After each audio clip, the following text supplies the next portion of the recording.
उमस भरी दोपहर थी। कहीं पर अभी-अभी तोप दगी सी धीमी, दबी घुटी और ऐसी अजीब सी आवाज करती हुई मानो कोई सड़ा हुआ विराटकाय अंडा फट गया। तोप के धमाके से कांप उठने वाली हवा में नगर की तीखी गंधें, जैतून का तेल, लहसुन, शराब और तपी हुई धूल की गंधें अधिक तीव्रता से अनुभव होने लगी। तोप के भारी धमाके से दब जाने वाला गर्म दक्षिणी नगर का कोलाहल, जो क्षण भर को सड़क के तपे हुए पत्थरों से चिपक गया था, फिर से सड़कों के ऊपर उठा और एक चौड़ी, धुंधली नदी के रूप में सागर की ओर बह चला। नगर किसी पादरी के बढ़िया काशीदा वाले जामे की तरह समारोही रूप में चटकीला और रंग बिरंगा था। उसकी आवेशपूर्ण चीखों, चिल्लाहटों, धड़कनों, स्पंदनों और आहों कराहों में प्रभु की आराधना की तरह जीवन गान गूंज रहा था। हर नगर मानव श्रम से बना हुआ मंदिर है, हर कार्य भविष्य की प्रार्थना है। सूरज अपने शिखर पर था, दहकता हुआ नीला आकाश आंखें चौंधिया रहा था, मानो उसके प्रत्येक अंश से जलती हुई नीली किरण पृथ्वी और सागर पर नीचे गिर रही थी, जो नगर के हर पत्थर और पानी में गहरी घुस जाती थी।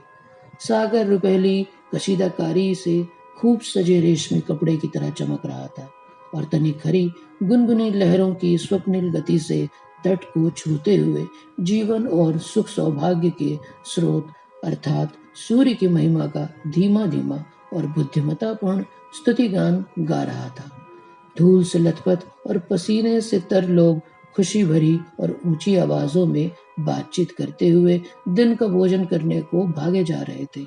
अनेक सागर तट की ओर तेजी से कदम बढ़ा रहे थे और झटपट अपने धूसर कपड़े उतारकर पानी में कूद जाते थे। पानी में जाते ही उनके सांवले शरीर हंसी की हद तक ऐसे छोटे छोटे हो जाते थे, मानो शराब के बड़े जाम में मिट्टी के काले कण हों। पानी की कोमल छटपटाहट, नहाते हुए ताजा दम हो रहे लोगों की खुशी भरी चीखें, बच्चों के जोरदार ठहाके और किलकारियां, यह सब कुछ तथा सागर में कूदने वालों द्वारा ऊंची उठाई जाने वाली सतरंगी फुहारें मानो सूर्य के प्रति उल्लासपूर्ण श्रद्धांजलियां थीं। सड़क बनाने वाले 4 मजदूर एक बड़े मकान की छाया में पटरी पर बैठे हुए दोपहर का भोजन करने की तैयारी कर रहे थे। वे पत्थरों की तरह ही भूरे, रूखे और सख्त जान थे। पके बालों वाला बूढ़ा, जो धूल से ऐसे लथपथ था मानो उस पर राख छिड़क दी गई हो, अपनी पैनी तीखी आंख को सिकोड़े हुए लंबी डबल रोटी को बहुत ध्यान से काट रहा था, ताकि सभी टुकड़े बराबर हों। वह बुनी हुई फुनने वाली लाल टोपी सिर पर ओढ़े था। फुंदना बार बार उसके चेहरे पर आ जाता था।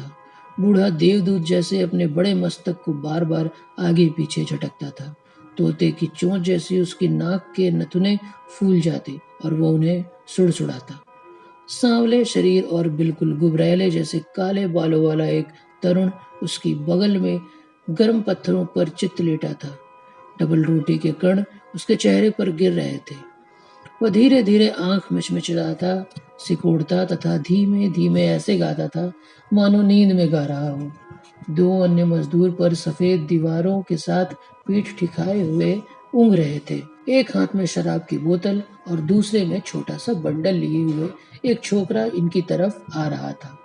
वह सिर को पीछे की ओर करके पक्षी की भांति गूंजती आवाज में कुछ चिल्ला रहा था और यह नहीं देख रहा था कि पुआल में लिपटी बोतल में से रक्तमणि की भांति चमकती हुई शराब की गाढ़ी गाढ़ी और भारी भारी बूंदें नीचे गिर रही थी। बूढ़े ने यह देखा, डबल रोटी और छुरी को तरुण की छाती पर रखा और हाथ से इशारा करते हुए पुकार कर लड़के से कहा, जल्दी जल्दी कदम बढ़ा रहे अंधे, देख तो शराब गिरी जा रही है। छोकरे ने बोतल को चेहरे तक ऊपर उठाया, घबरा कर मुंह बा दिया और मजदूरों की तरफ तेजी से भाग चला। वे सभी फौरन सचेष्ट हो गए और बोतल को छूते हुए उत्तेजना से चिल्लाने लगे। इसी क्षण छोकरा तीर की तरह कहीं अहाते में भाग गया और ऐसी ही तेजी से एक बड़ी सी पीली रकाबी हाथों में लिए वे वापस आ गया। रकाबी को जमीन पर रख दिया गया और बूढ़ा बहुत ध्यान से उसमें लाल सजीव पदार्थ उड़ेलने लगा। 8 आंखें बड़े प्यार से शराब को धूप में चमकते देख रही थी और उनके सूखे होंठ ललचाते हुए हिल रहे थे। हल्के आसमानी रंग का फ्रॉक पहने एक औरत चली आ रही थी। उसके काले बालों पर सुनहरे रंग का लेस वाला दुपट्टा था और उसके कत्थई रंग के जूतों की ऊंची एड़ियां जोर से बज रही थी। वो घुंघराले बालों वाली एक बालिका की उंगली पकड़े हुए उसे अपने साथ लिए जा रही थी। बालिका के दाएं हाथ में लौंग के 2 लाल फूल थे, जिन्हें वह हिलाती जाती थी और निम्न पंक्ति गाते हुए डोलती थी। ओ माँ, ओ माँ, ओ मेरी माँ। बूढ़े मजदूर की पीठ के पीछे रुक कर वह खामोश हो गई। पंजों के बल उचकी और बूढ़े के कंधे पर से झुककर बड़ी गंभीरता से यह देखने लगी कि पीली रकाबी में शराब कैसे छलक रहा है और छलकते हुए वैसी ही आवाज पैदा कर रही है मानो उसके गीत को जारी रख रही हो। बालिका ने नारी के हाथ से अपना हाथ मुक्त किया, फूलों की पंखुड़ियां तोड़ी और गौरैया के पंख जैसा सांवला तथा छोटा सा हाथ ऊपर उठाकर शराब के प्याले में लाल फूल डाल दिए। चारों आदमी चौंके। उन्होंने धूल सने सिर गुस्से से ऊपर उठाए। बालिका तालियां बजा रही थी और अपने छोटे छोटे पैरों को पटकते हुए हंस रही थी। परेशान माँ उसका हाथ पकड़ने का प्रयास कर रही थी, ऊंची आवाज में झड़क रही थी।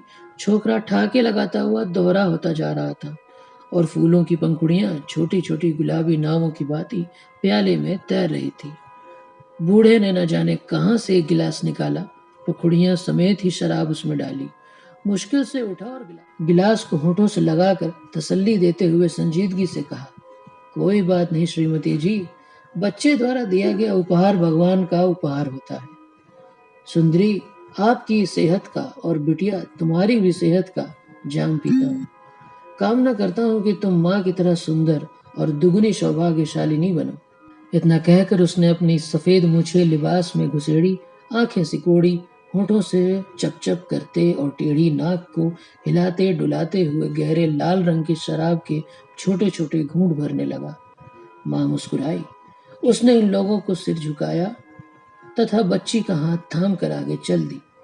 बच्ची पत्थरों पर पांव रगड़ती, इधर उधर झूमती झामती और आंखें सिकोड़कर ऊंचे ऊंचे यह गाती जा रही थी, ओ माँ, ओ मेरी माँ। मजदूर धीरे धीरे सिर घुमाकर कभी तो शराब और कभी बच्ची की ओर देखते तथा दक्षिणी लोगों की वेगवती भाषा में एक दूसरे से मुस्कुराकर कुछ कहते और गहरे लाल रंग की शराब वाले प्याले में फूलों की लाल पंखुड़ियां तैर रही थी।